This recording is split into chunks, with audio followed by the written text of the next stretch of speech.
Hello friends, मैं Gautam Kumar best study with Gautam में आप लोगों का स्वागत करता।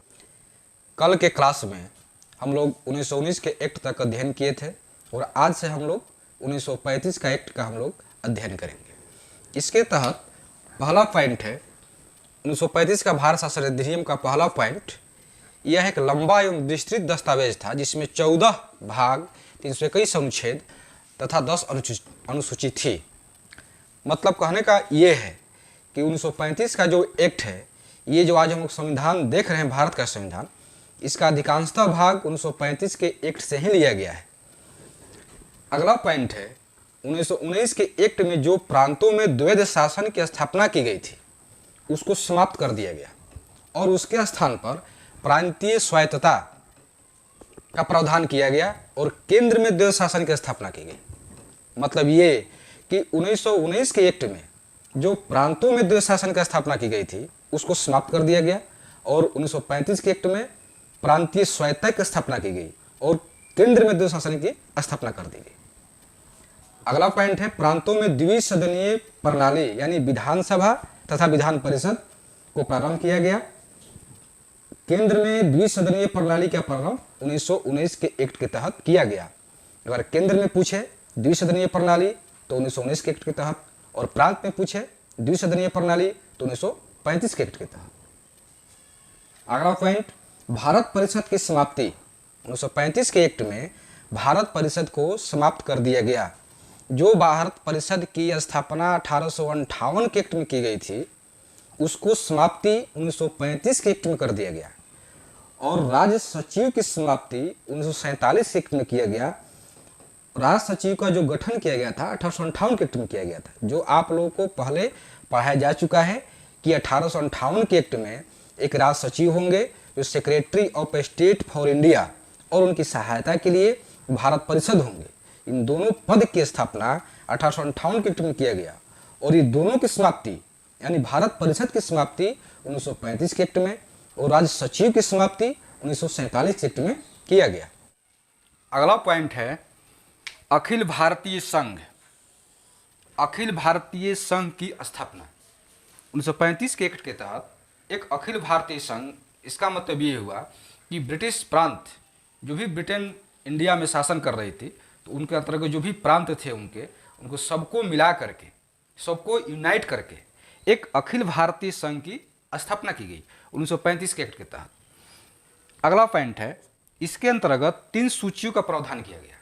3 सूचियों में पहला सूची है संघ सूची। इस पर नियम बनाने का अधिकार संघ सरकार को है यानी केंद्र सरकार को है, जिनमें 59 विषय हैं जो वर्तमान में 100 तक पहुंच गए हैं। दूसरा है राज्य सूची। इस पर नियम और कानून बनाने का अधिकार राज्य सरकार को है, जिनमें 54 विषय हैं और वर्तमान में 61 हो चुके हैं। तीसरा है समवर्ती सूची। इस विषय पर यानी इसमें 36 विषय हैं। इन विषयों पर कानून बनाने का अधिकार केंद्र सरकार और राज्य सरकार दोनों का है, लेकिन केंद्र सरकार की प्राथमिकता इसमें दी जाती है और वर्तमान में इसमें 52 विषय हैं। ये बहुत ही इंपॉर्टेंट है। अगला पॉइंट है 1937 में एक संघीय न्यायालय की स्थापना की गई जो दिल्ली में है। जो आज हम लोग सुप्रीम कोर्ट देख रहे हैं उसकी जो स्थापना है 1935 के एक्ट के तहत की गई। 1937 में एक संघीय न्यायालय की स्थापना की गई जो दिल्ली में स्थित है। इसमें एक मुख्य न्यायाधीश, जो सुप्रीम कोर्ट था, इसमें एक मुख्य न्यायाधीश और 6 अन्य न्यायाधीश हो सकते थे। तो मुख्य न्यायाधीश का नाम सर मॉरिस ग्वेयर था। सर मॉरिस ग्वेयर, इसको आप लोग याद रखिएगा, सर मॉरिस ग्वेयर। और अन्य न्यायाधीश में 2 भारतीयों को शामिल किया गया। 6 न्यायाधीश में से 2 न्यायाधीश जो भारतीय थे उनका नाम है M.K. जैकब और M.S. सुल्तान। इसलिए 3 न्यायाधीश का आप लोग को नाम याद रखना है। एक मुख्य न्यायाधीश सर मॉरिस ग्वेयर और 2 भारतीय न्यायाधीश जो अन्य न्यायाधीश थे M.K. जैकब और M.S. सुल्तान।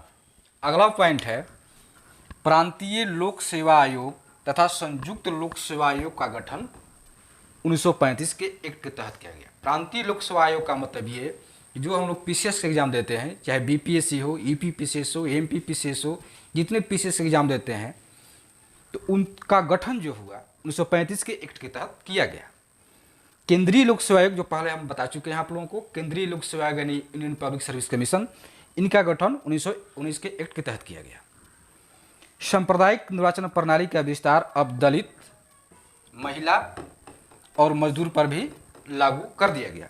जो सांप्रदायिक निर्वाचन प्रणाली का प्रारंभ 1909 के पार्लियामेंट सुधार से प्रारंभ हुआ, जो मुस्लिम पर पहला बार लागू हुआ था, और उसके बाद 1919 में सिख, ईसाई और यूरोपियन पर लागू हुआ। अब 1935 में दलित पर भी और महिला पर भी तथा मजदूर पर भी लागू कर दिया गया। इसलिए यहाँ नोट में लिखा हुआ है कि मुस्लिम के लिए सांप्रदायिक निर्वाचन प्रणाली का प्रारंभ 1909 के एक्ट के तहत, सिख, ईसाई और यूरोपियन पर सांप्रदायिक निर्वाचन प्रणाली का प्रारंभ 1919 के एक्ट के तहत। अगला पॉइंट है रिजर्व बैंक ऑफ इंडिया यानी आरबीआई। आरबीआई की स्थापना 1 अप्रैल 1935 में इसी एक्ट के तहत किया गया। अगला है बर्मा को भारत से अलग। बर्मा जो म्यांमार कहलाता है, बर्मा को भारत से अलग किया गया तथा उड़ीसा को अलग प्रांत बनाया गया। उड़ीसा को भी बिहार से अलग कर दिया गया 1935 के एक्ट के तहत। अभी तक हम लोगों ने 1935 के एक्ट तक का अध्ययन किया था। इसके बाद 1947 का भारतीय स्वतंत्रता अधिनियम, इसमें हम लोग अध्ययन करेंगे। इसके तहत जो कि ये लास्ट टॉपिक है एक्ट का, जो 1773 से हम लोग प्रारंभ किए थे रिलेटिंग एक्ट से, उसका ये अंतिम पड़ाव है 1947 का भारतीय स्वतंत्रता अधिनियम। इसके तहत पहला पॉइंट है ब्रिटिश प्रधानमंत्री क्लीमेंट एटली। उस समय ब्रिटिश प्रधानमंत्री 47 में ब्रिटिश प्रधानमंत्री का नाम क्या था? क्लीमेंट एटली ने 20 फरवरी 1947 को घोषणा किया कि भारत को 30 जून 1948 के पहले आज़ाद कर दिया जाएगा। इसलिए 2 डेट इंपॉर्टेंट है, एक 20 फरवरी 1947 और एक 30 जून 1948। एटली ने घोषणा किया 20 फरवरी 1947 को कि भारत को 30 जून 1948 के पहले आज़ाद कर दिया जाएगा। अगला पॉइंट है वायसराय लॉर्ड माउंटबेटन का भारत आगमन 24 मार्च 1947 को होता है। लॉर्ड माउंटबेटन को वायसराय बनाकर ब्रिटेन से 24 मार्च 1947 को भारत भेजा गया। लॉर्ड माउंटबेटन 3 जून 1947, ये लाइन इंपॉर्टेंट है, 3 जून 1947 को भारत विभाजन की योजना प्रस्तुत की। उन्होंने भारत आकर के, लॉर्ड माउंटबेटन ने भारत आकर भारत के विभाजन की योजना प्रस्तुत की, जिसे हम लोग माउंटबेटन योजना या बाल्कन प्लान भी कहते हैं। इसे माउंटबेटन योजना या बाल्कन प्लान भी कहते हैं। इसी योजना के तहत भारत और पाकिस्तान 2 स्वतंत्र राष्ट्रों में विभाजित हो गया। यही योजना 47 की भारत स्वतंत्रता अधिनियम का आधार बनी। जो ये भारतीय स्वतंत्रता अधिनियम 47 का है, इसी योजना से ये संबंधित है। क्योंकि 47 का भारतीय स्वतंत्रता अधिनियम माउंटबेटन योजना से ही रिलेटेड है, इसलिए इस 3 जून 1947 को हम लोग, बहुत ही इंपॉर्टेंट है, इसको आप लोग याद कर लीजिएगा। क्योंकि ये माउंटबेटन योजना है, माउंटबेटन के ही नाम पर माउंटबेटन योजना पड़ा, या इसको बाल्कन प्लान भी कहा जाता है। अगला पॉइंट है भारत सचिव का पद समाप्त कर दिया गया। जो पहले वीडियो में आप लोगों को बताया गया है, भारत सचिव को भारत मंत्री भी कहते हैं। इस पद का गठन 1858 के एक्ट में किया गया था, भारत सचिव और भारत परिषद का गठन। तो भारत परिषद का गठन 1935 एक्ट में समाप्त कर दिया गया, और भारत सचिव यानी राज्य सचिव का गठन का पद का समाप्त 1947 के एक्ट में कर दिया गया। अगला है भारत की आज़ादी के समय यानी 1947 में ब्रिटेन के प्रधानमंत्री कौन थे? क्लीमेंट एटली। ये आप लोग याद रखिएगा। वहाँ पर लेबर पार्टी की सरकार थी। उस ब्रिटेन के प्रधानमंत्री क्लीमेंट एटली थे, लेबर पार्टी की सरकार थी। और उसमें ब्रिटेन के जो राजा थे, उनका नाम था किंग जॉर्ज सिक्स्थ। ब्रिटेन के राजा था, इसलिए ब्रिटेन के प्रधानमंत्री क्लीमेंट एटली और ब्रिटेन के राजा किंग जॉर्ज सिक्स्थ को आप लोग याद रखें। तो 1947 के भारतीय स्वतंत्रता अधिनियम में बस इतना ही पॉइंट है। जो भी क्वेश्चन आए हैं या आने वाले हैं, इन्हीं पॉइंट से टॉपिक से अधिकांशतः क्वेश्चन आएंगे। और आप लोग जितने भी आप लोग को ये पढ़ाया गया है, 73 के रेगुलेटिंग एक्ट से लेकर के 47 के भारतीय स्वतंत्रता अधिनियम तक जितने भी फैक्ट आप लोग को मैंने बताया, उस सारे फैक्ट को एक कॉपी में नोट डाउन करते चलिए। और धीरे धीरे हम लोग सारे जीएस को, पॉलिटी, हिस्ट्री, ज्योग्राफी, जितने भी जीएस के पोर्शन हैं सारे जीएस को हम लोग धीरे धीरे कंप्लीट करते जाएंगे।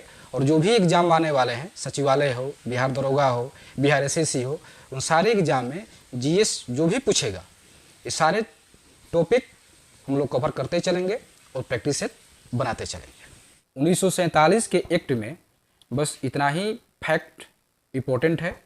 इसके बाद हम लोग अगले क्लास में जितने भी भारत के गवर्नर हैं, गवर्नर जनरल हैं, वाइस राय हैं, जो आप लोग को पिछले क्लास में हम बताए हैं, उन सारे क्वेश्चन को, जो कन्फ्यूजिंग क्वेश्चन है, जो बार बार एग्जाम में आते हैं, उन क्वेश्चन को, कन्फ्यूज जो होता है क्वेश्चन, उस क्वेश्चन के कन्फ्यूजिंग को हम दूर करेंगे।